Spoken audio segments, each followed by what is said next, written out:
مسیح یسوع میں آپ سب کی خدمت میں پاسٹر جاوید جارج کا سلام پہنچے۔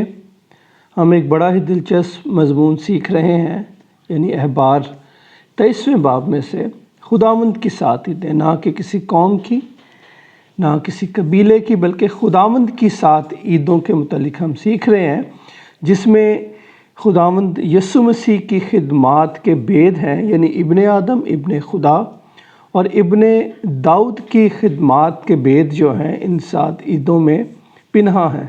تاہم یہ سچ ہے کہ یہ عیدیں جو ہیں یہ بنی اسرائیل کو دی گئیں، اور یہ عیدیں جو مسیحیوں کے لیے ہیں یہ بھی بہت ضروری ہیں، کیونکہ ہم ان عیدوں کے باعث دیکھ سکتے ہیں کہ ہم کون سی گھڑی اور کون سے وقت میں ہیں، اور کتنی باتیں پوری ہو چکی ہیں اور کتنی ہونے والی ہیں۔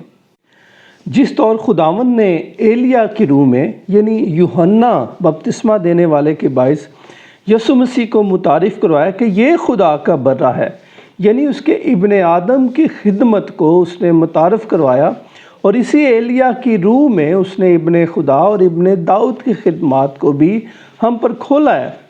اب ہم آئینے میں دھندلا سا نہیں دیکھتے، بلکہ ہم واضح طور پر تصویر کو دیکھ سکتے ہیں، اور ہیکل کا پردہ جو ہے وہ پھٹ چکا ہے، اب درمیان میں پردہ نہیں رہا۔ لہٰذا ان عیدوں کے مفہوم کو ہمیں سمجھنے کے لیے اس مکاشفہ کی، اس روح کی ضرورت ہے جو ہمیں ان بیدوں کو کھولنے میں ہماری مدد کرے گا، اور یہی میرے عزیزو روح القدس کا بپتسمہ ہے، اور یہی روح القدس کا نشان ہے کہ کلام کا ہم پر کھلنا، اور وقت کے کلام کا ہم پر کھلنا۔ جیسا کہ ہم جانتے ہیں کہ یہ عیدیں جو ہیں ان کی تعداد جو ہے وہ 7 ہے، اور پہلی 4 عیدیں جو ہیں یہ موسم بہار کی عیدیں ہیں جو پوری ہو چکی ہیں، اور اس کے بعد 3 مزید عیدیں ہیں جو ہمیں تشتری کے مہینے میں، یعنی ستمبر اور اکتوبر کے مہینے میں ملتی ہیں۔ یہ نرسنگوں کی عید ہے، عید کفارہ ہے، اور خیموں کی عید یعنی عید خیام۔ آئیے ہم عید فصح کو سیکھتے ہیں، اور احبار کی کتاب اس کا 23واں باب اس کی 5ویں آیت میں اس کا ذکر ہے، اور اس کی ڈیٹیل جو ہے وہ ہمیں خروج کی کتاب اس کے 12ویں باب میں ملتی ہے۔ احبار کی کتاب اس کا 23واں باب اور 5ویں آیت میں یوں لکھا ہے: پہلے مہینے کی 14ویں تاریخ کو شام کے وقت خداوند کی فصح ہوا کرے، آمین۔ عید فصح یعنی پیشاخ جو عبرانی کا لفظ ہے، اور جس کے معنی ہے گزرنا، چھوڑتے جانا۔ یہ عید 14 نسان یعنی ہمارے مارچ اور اپریل میں ہوا کرتی تھی، اور یہ عید جو ہے مصر میں سے بنی اسرائیل کی غلامی سے نجات کی یاد میں منائی جاتی تھی۔ یہودی جو کئی نسلوں سے مصر میں غلام تھے، اور خداوند نے بارہا مصر پر وبائیں اور مصیبتیں بھیجیں، اور ان پر مری آئی، اور ان کا مویشی بھی مارے گئے، اور بہت سی تکلیفوں میں سے وہ گزرے، لیکن انہوں نے بنی اسرائیل کو جانے نہ دیا، بارہا انکار کیا۔ تاہم خداوند نے آخری حکم دیا کہ ہر گھر کے پیچھے برے کی قربانی کرے۔ خدا نے بڑی واضح ہدایات دیں، اور اس کا خون دروازوں کی چوکھٹوں پر لگائیں۔ اس رات خداوند کا فرشتہ ان گھروں کو چھوڑ کر گزر جائے گا، ہر اس گھر کو چھوڑ دیا جائے گا جس پر خون ہوگا، پر جن گھروں پر بدے کا خون نہ ہوگا ان کے پلوٹے مار دیے جائیں گے۔ یہ ساری ڈیٹیل آپ خروج 12واں باب پڑھیں تو اس میں آپ کو مل جائے گی۔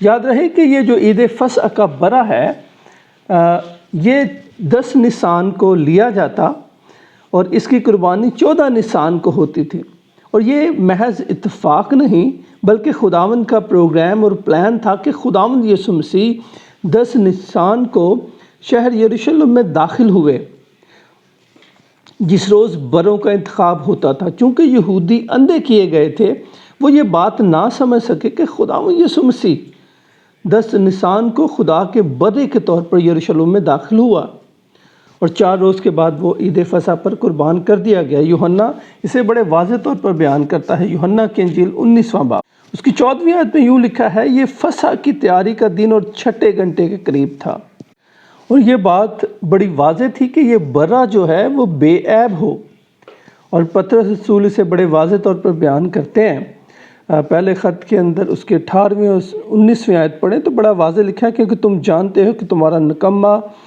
چال چلن جو باپ دادا سے چلا آتا تھا، اس سے تمہاری خلاصی فانی چیزوں یعنی سونے چاندی کے ذریعے سے نہیں ہوئی، بلکہ ایک بے عیب اور بے داغ برے یعنی مسیح کے بیش قیمت سے ہوئی۔ اور پھر ہم جب خروج کی کتاب اس کا 12واں باب اس کی 46ویں آیت پڑھتے ہیں تو اس میں بڑی واضح ہدایت تھی کہ اس کی کوئی ہڈی نہ توڑی جائے۔ اور جب ہم یسوع مسیح کے متعلق دیکھتے ہیں تو یہ ساری باتیں خداوند یسوع مسیح کی زندگی میں، ان کی قربانی میں، ان کی ابن آدم کی خدمت میں پوری ہوتی ہیں۔ یوحنا 19ویں باب کی 31ویں آیت سے جب ہم پڑھتے ہیں تو وہاں پر ہمیں یہ واضح طور پر ملتا ہے کہ یسوع مسیح کی ٹانگیں نہ توڑی گئیں، پر سپاہیوں نے آ کر پہلے اور دوسرے شخص کی ٹانگیں توڑی جو اس کے ساتھ مصلوب ہوئے تھے، لیکن جب انہوں نے یسوع کے پاس آ کر دیکھا تو وہ مر چکا ہے، تو اس کی ٹانگیں نہ توڑی۔ جیسا کہ میں نے پہلے فرمایا ہے کہ ایلیا کی روح کے باعث اس برے کو متعارف کروایا گیا۔ یوحنا نے کہا یہ خدا کا برہ ہے جو جہاں کے گناہ اٹھا لے جاتا ہے۔ اور اسی روح میں ہم دیکھتے ہیں کہ ہم نے اس فسح کو پورے ہوتے ہوئے گہرے طور پر جان لیا ہے۔ اور پولس بڑے واضح طور پر کہتا ہے، اگر ہم پہلا کرنتھیوں 5ویں باب کی 7ویں آیت میں پڑھیں تو بڑی خوبصورت وہ بات بیان کرتا ہے، 7ویں اور 8ویں آیت، پرانا خمیر نکال کر اپنے آپ کو پاک کر لو تاکہ تازہ گندا ہوا آٹا بن جاؤ، چنانچہ تم بے خمیر ہو کیونکہ ہمارا بھی فسح یعنی مسیح قربان ہوا ہے۔ پس آؤ ہم عید منائیں، جسمانی عیدیں نہیں جیسے لوگ مناتے ہیں، نہ کہ پرانے خمیر سے، نہ بدی اور شرارت کے خمیر سے۔ پرانے عہد نامہ میں بے خمیری روٹی کھائی جاتی تھی، تو وہ بے خمیری روٹی جو ہے وہ جسمانی روٹی تھی، لیکن اس کے روحانی معنی جو ہیں وہ بدی ہے کہ بدی ہمارے اندر نہ ہو۔ اب میرے عزیزو، جس طرح برے کے خون سے وہ گھرانے عدالت سے بچائے گئے، اسی طور اب خدا کے برے کا خون جو ہے وہ ہمیں محفوظ رکھتا ہے اور ہمیں عدالت سے بچاتا ہے، ہمیں موت کی عدالت میں سے وہ گزرنے نہیں دے گا۔ یہی نجات ہے، برا کے خون سے ہم بچائے گئے ہیں۔ اور عید فصح ہمیں اس بات کی یاد دلاتی ہے۔ عید فصح جو سال ہر سال سے یہودی منا رہے تھے کہ ایک روز ان کا برا آئے گا اور وہ اصل برے کو اور اس حقیقت کو جانیں گے، لیکن وہ اسے نہ جان سکے، اور آج بھی وہ عکس میں کھڑے ہیں۔ لیکن میرے عزیزو، خداوند کا شکر ہو کہ ہم اس حقیقت کو جان چکے ہیں، ہم عکس کے اندر نہیں ہیں بلکہ ہمارے پاس حقیقی ہے۔ اور اس وقت دروازوں کی چوکھٹ پر برے کا خون یعنی صلیب کا نشان تھا، عکس تھا۔ اس وقت خون جو تھا وہ عکس تھا، اور یہ حقیقت جو ہے، یہ عکس جو ہے، یہ اس وقت ختم ہوا جب خداوند یسوع مسیح نے صلیب پر جان دی۔ اور حکم بڑا واضح تھا کہ ہر گھر کے پیچھے ایک برا ہو، اور یسوع جو ہے وہ ہر گھر کو بچاتا ہے۔ جس طرح اس برے نے ہر گھر کو بچایا، اس کے خون نے ہر گھر کو بچایا، آج اسی طرح یسوع مسیح بھی ہر گھر کو بچاتا ہے۔ اور گھر سے مراد ماں باپ بہن بھائی نہیں ہے، بلکہ یوں لکھا ہے کہ کیا تم نہیں جانتے تم خدا کا مقدس ہو؟ بلکہ ہر ایک شخص جو خداوند کو قبول کرتا ہے وہ ایک گھر ہے، اور اس پر خداوند یسوع مسیح کا نشان ہے، برے کا نشان ہے، یعنی صلیب کا نشان۔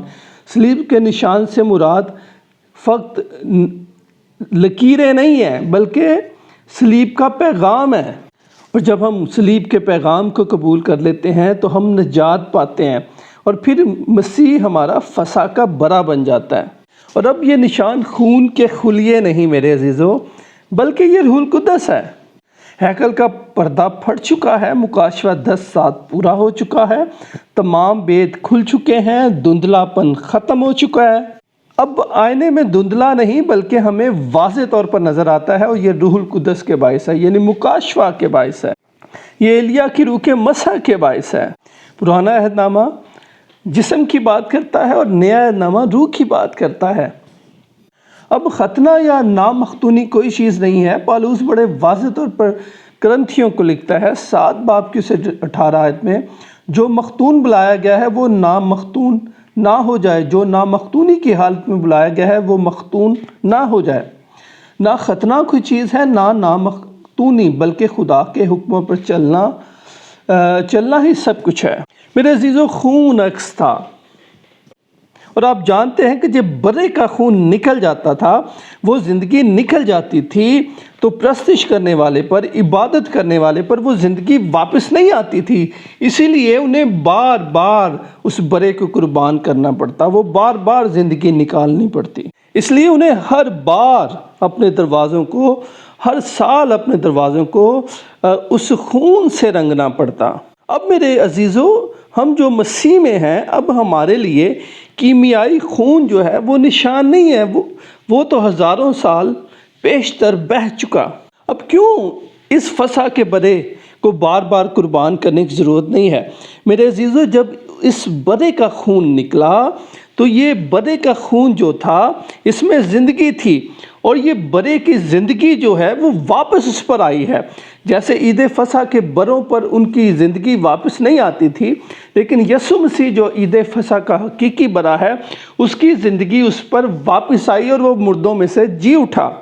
اس لیے اب ہمیں عید فسح منانے کے لیے، قربانی کے لیے خون بہانے کی ضرورت نہیں ہے، وہ قربانی کا خون واپس، وہ زندگی واپس ہم پر آئی ہے، اور میرے عزیزو وہ روح القدس ہے۔ آج اس فسح کا نشان جو ہے وہ روح القدس ہے، اور روح القدس کیا ہے؟ روح القدس خود خدا ہے، یعنی اب ہمارا خون کا جو نشان ہے وہ روح القدس ہے۔